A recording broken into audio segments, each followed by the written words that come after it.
adventure here in Acapulco, down in the Diamante area. And old Jason over here, he and I are up on the roof this morning trying to get a little bit of internet. We have to get into a high spot to catch any internet and get our messages out. But hey, behind us in the distance, there's the lagoon. It's quite beautiful, and back that way is the beach, Bonfil, the airport, and all of that. This video is about, the way the kids helped us at the orphanage to get things out on the street, and kind of our distribution methods and all of that here, in the way that we were able to get our stuff out to the people that needed it in Bonfil and other areas, actually. There's multiple people, and I couldn't even name them all, that are actually doing this as well. They're operating out of their cars and their trucks, and they're doing great jobs. They're going into other areas that we're not covering, and they're getting things that we don't provide, like the medicines and some battery packs and different stuff like that people need. So kudos to all those people. I think one guy's named Aaron. I recognize him, but I really don't know him that well. I see him out there doing a lot, so kudos to that guy. And Burnt, I know he's getting a lot of stuff out there, and all the other drivers. Thanks to all of those guys.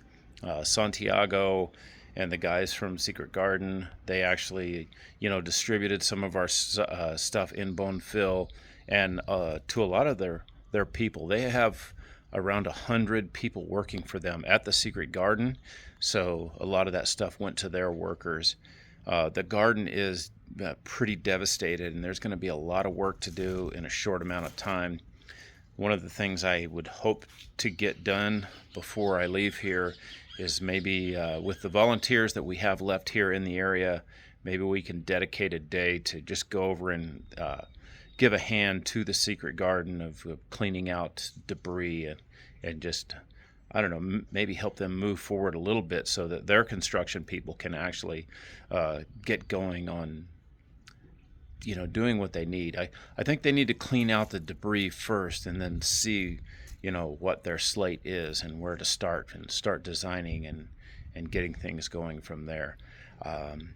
With the main stage area in the back of the Secret Garden, there's plenty. I mean, it's in great condition. There's not a lot of work that we'll need to do to get that going to have our stage, but to enjoy all of the other parts of the garden, there's a lot of work to do. So I hope we can get help to them to get that done. So it's pretty cool and inspiring video. I think this one is. Please like, share, subscribe, and all that. And of course, as always, give Jason over here a hand, because he's made so much possible with his van. His cargo van is the main reason why we were able to do as much as we did, because I certainly couldn't have carried tons and tons of stuff on my motorcycle to get down here. And that there was nothing available. We had to drive 5 hours each way, so that's 10 hours a day driving that we spent getting the stuff down here to people. And then multiple other drivers were doing the same thing with their small vehicles, whether it be truck or SUV, cars, whatever it was. They did those long trips and got that stuff and got it down here as well.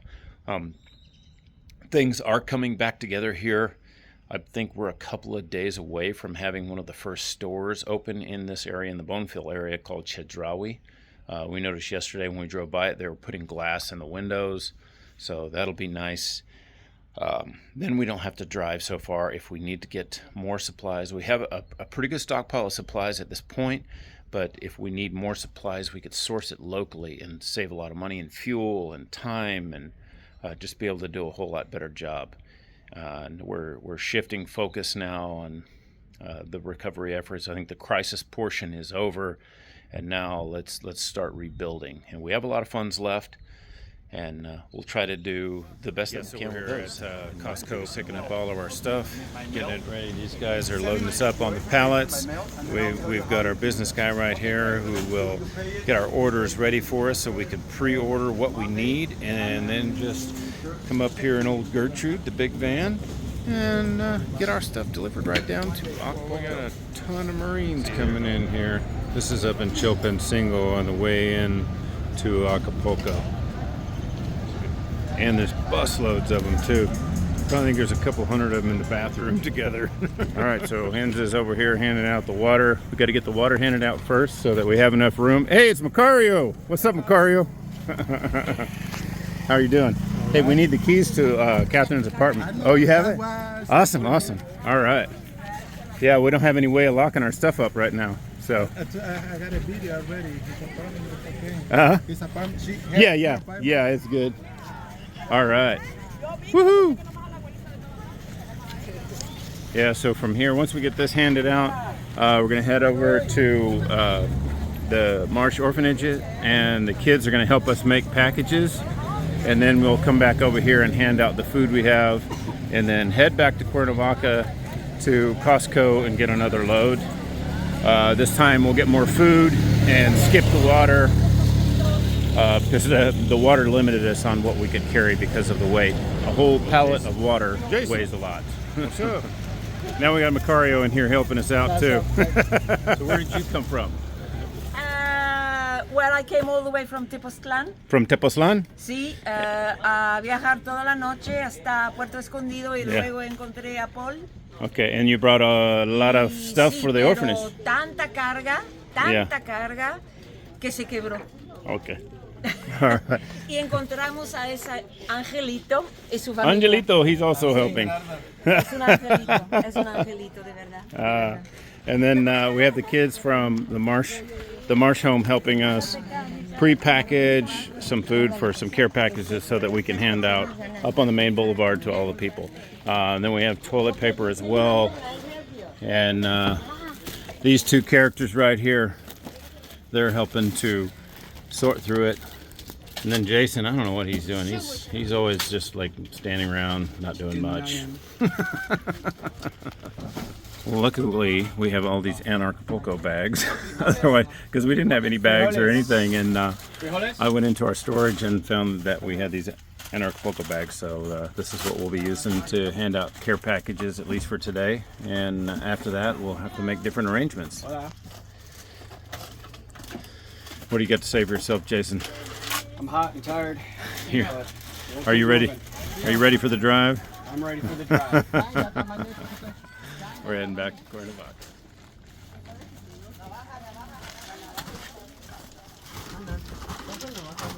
And so all of these years of helping the Marsh has paid off in some way.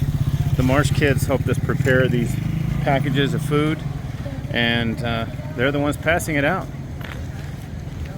Hey, bro. Hey. Artista. Sí. Con Santi. Sí. Oh, yeah. Ahí. Huh? Ahí trabajo con Santiago y Manuel. Oh, okay.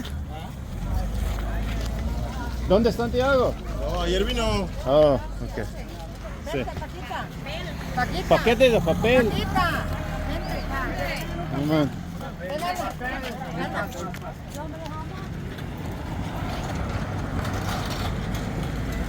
the Marsh crew hard at work. Yes. Getting the things out the door. This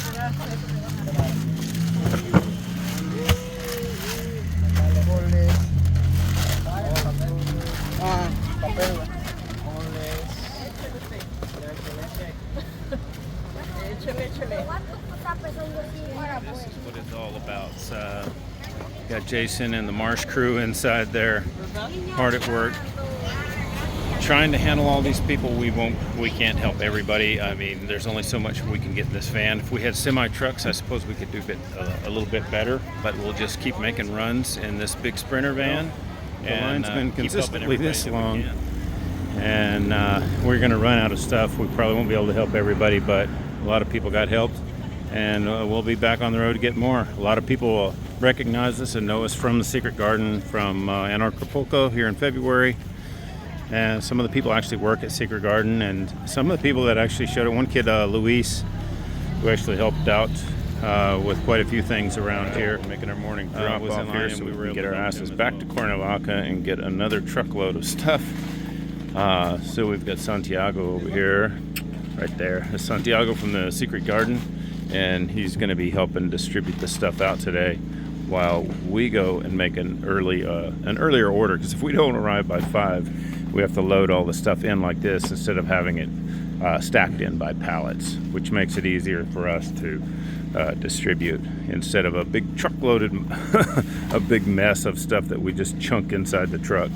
So this is helping us to make our day shorter, because Jason and I aren't even getting home until 10 p.m. at night. So we're starting it off at like 8 in the morning, and we don't get back until 10 p.m. after we've made our distribution and go to pick up another load. So we're hoping for some bigger trucks and stuff to show up to help us make bigger bulk loads to make this all work out. Dropping off our loads to the Secret Garden guys so that they can get it distributed out to it's our third day here, and we're handing out the toilet paper. We've commissioned the Secret Garden to handle the food at noon, but they have a smaller vehicle that would take up too much room, so we're handing this out now. We've got 150 of these. Yeah, you need. Yeah, open them up. They're 6 packs.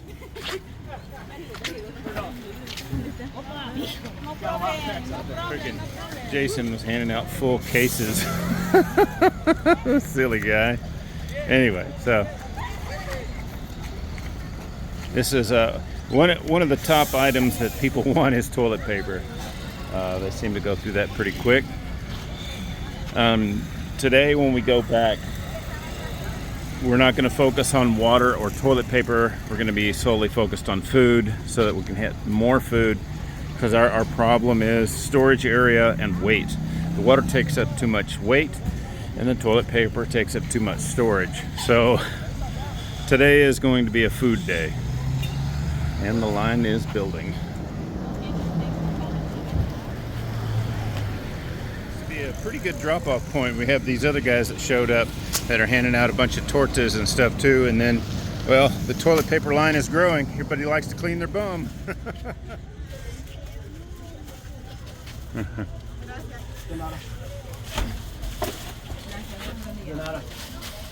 Little Jason. Another day. Jason's patting the bum. This one is a little smaller, but a whole lot heavier and a whole lot more expensive. Right.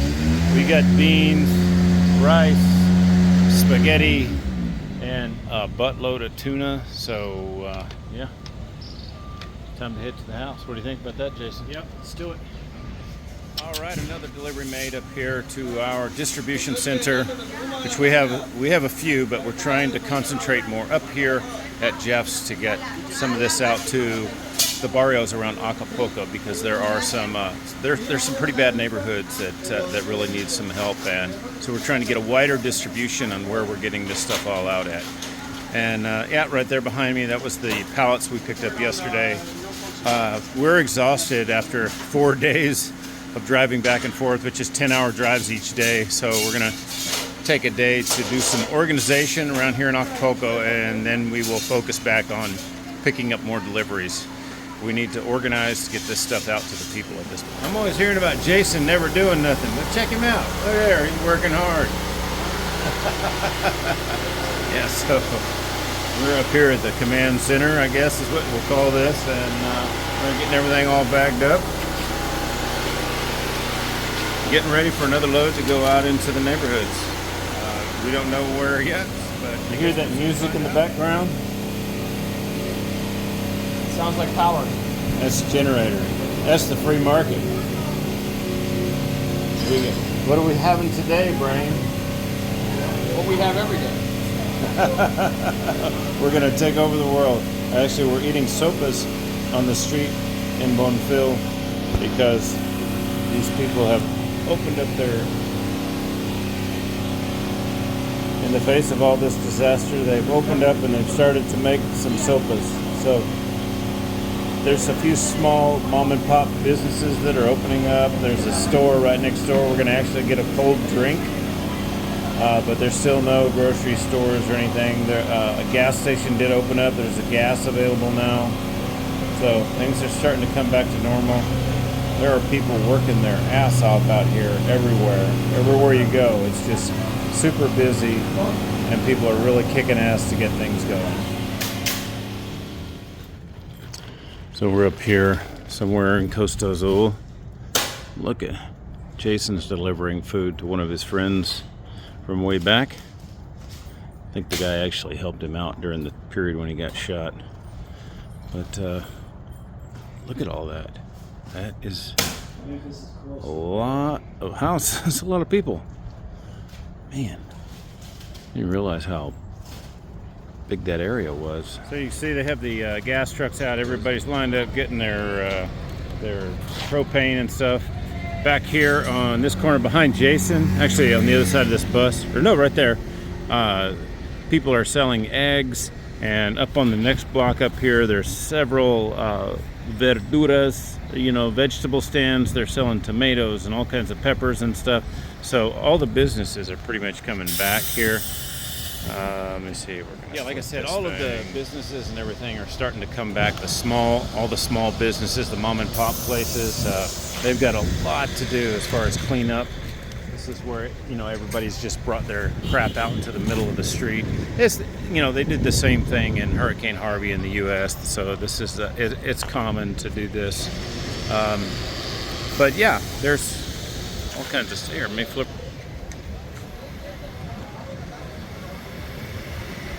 You can see. Okay, you can see all the watermelons and fruits and vegetables and stuff like that. There's, all these little shops are open. I think it's going to be all right. There's another stand right over. Yeah, they're selling brooms and mops and everything. Everything's coming back together. There's abundance of food at this point. The military is going around handing out care packages out of massive trucks. And I mean, there's just multiple of them. So they're well on their way to getting back on their feet. What I worry about is that the overabundance of aid that's coming in could damage the economy. I think this happened in Haiti when the Clinton Foundation came in and just, dumped all kinds of rice and beans and everything. And then the local merchants couldn't sell their goods because everybody had stuff for free. So that could be a problem. We could be looking at having a problem with that. Don't tell anyone. It's a secret. We're here at Jardín Secreto. And yeah, right there, Jardín Secreto. Let's have a look around.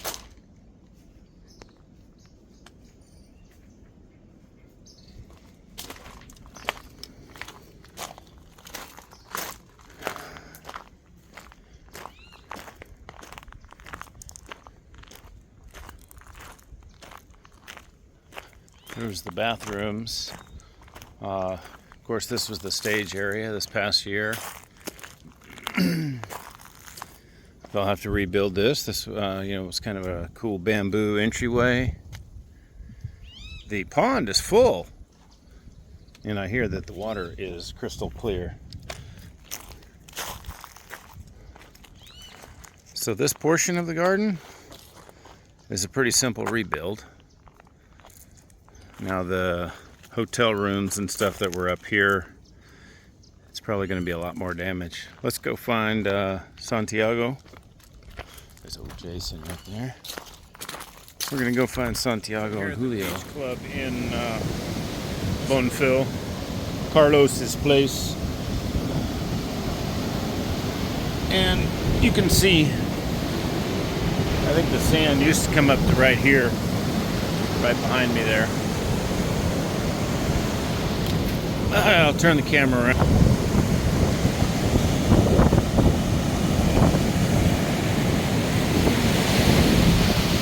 See how everything is just like the beach is gone. The water comes right up to all the buildings.